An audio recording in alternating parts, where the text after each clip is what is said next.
Le traité d'amitié et de coopération entre la République de Côte d'Ivoire et le Burkina Faso a atteint aujourd'hui une phase de maturité qui doit nous permettre de parachever les projets et les chantiers que nous avons initiés depuis 5 ans.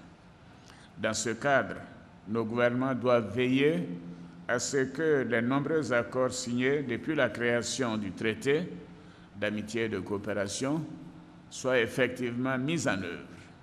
Nos populations qui suivent avec intérêt nos rencontres fondent beaucoup d'espoir dans cet instrument unique de coopération bilatérale.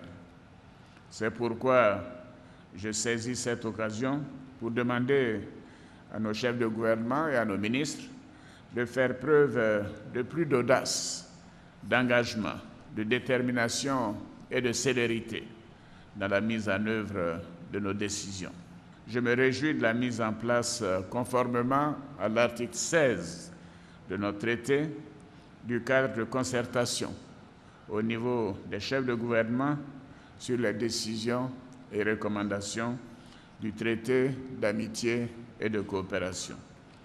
Monsieur le Président, honorables invités, Mesdames et Messieurs, la présente session de la conférence au sommet de notre traité va se pencher sur de nombreuses questions, notamment la sécurité et la défense, la réhabilitation, le renforcement et le développement des réseaux routiers et ferroviaires, notamment la réalisation de l'autoroute Yamoussoukro-Ouagadougou et la réhabilitation du chemin de fer Abidjan-Kaya et son prolongement jusqu'à Tambao.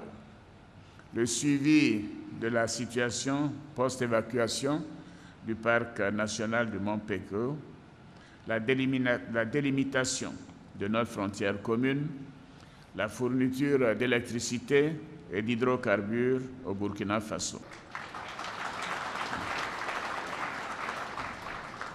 Outre ces points, nos assises examineront également les questions relatives à la jeunesse et à la femme, frange de la population appelée à jouer un rôle crucial pour l'avenir de nos deux nations.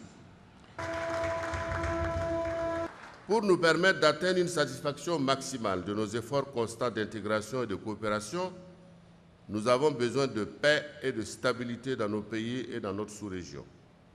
C'est dire combien il est important et urgent d'œuvrer à dissiper ce climat d'insécurité qui fait peser de graves menaces sur nos efforts de développement. Nous devons gagner le combat contre le terrorisme, la criminalité transfrontalière organisée, les trafics illicites de tout genre et toutes les formes d'extrémisme.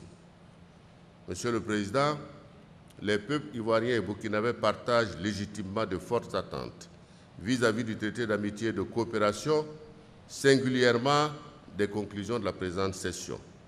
Il est de notre devoir de les satisfaire pour faire du couple ivoiro-burkinabé le moteur de l'intégration sous-régionale et un exemple de réussite pour nos populations.